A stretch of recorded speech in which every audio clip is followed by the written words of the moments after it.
nơi sẽ có chỗ trú thân, hay thức trắng với cơn mưa dài.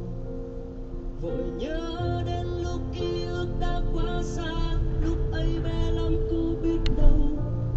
thích bão giông hợp lũ, để cha bắt cá ngay trong sân nhà mình, con vui quên đi gió mùa về. Ôi bao năm rồi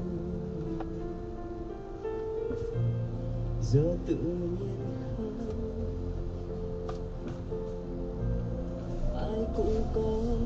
tuổi hư, ai cũng có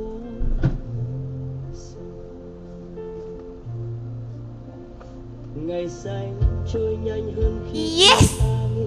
lúc ấy chỉ muốn mau